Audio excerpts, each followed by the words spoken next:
एक छोटे से गांव में राहुल नाम का एक लड़का रहता था। उसका सपना था कि वह बड़ा होकर एक सफल इंसान बने और अपने माता पिता का नाम रोशन करे। लेकिन उसके जीवन की राह आसान नहीं थी। घर की आर्थिक स्थिति कमजोर थी, इसीलिए उसे पढ़ाई के साथ साथ खेतों में भी काम करना पड़ता था।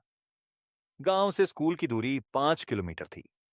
रोज सुबह वह जल्दी उठता, लंबी पगडंडी से होकर स्कूल जाता। रास्ते में कभी तेज धूप होती तो कभी बारिश। कई बार उसके मन में आता कि वह हार मान ले, लेकिन उसे अपनी मां की बात याद आती।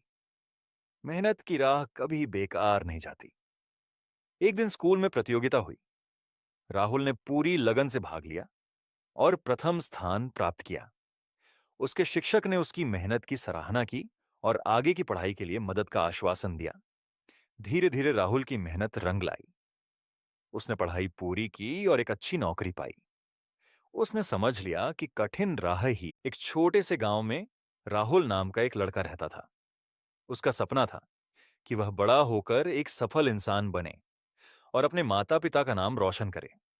लेकिन उसके जीवन की राह आसान नहीं थी। घर की आर्थिक स्थिति कमजोर थी, इसीलिए उसे पढ़ाई के साथ साथ खेतों में भी काम करना पड़ता था। गांव से स्कूल की दूरी 5 किलोमीटर थी। रोज सुबह वह जल्दी उठता, लंबी पगडंडी से होकर स्कूल जाता। रास्ते में कभी तेज धूप होती तो कभी बारिश। कई बार उसके मन में आता कि वह हार मान ले, लेकिन उसे अपनी मां की बात याद आती। मेहनत की राह कभी बेकार नहीं जाती। एक दिन स्कूल में प्रतियोगिता हुई। राहुल ने पूरी लगन से भाग लिया और प्रथम स्थान प्राप्त किया। उसके शिक्षक ने उसकी मेहनत की सराहना की और आगे की पढ़ाई के लिए मदद का आश्वासन दिया। धीरे धीरे राहुल की मेहनत रंग लाई।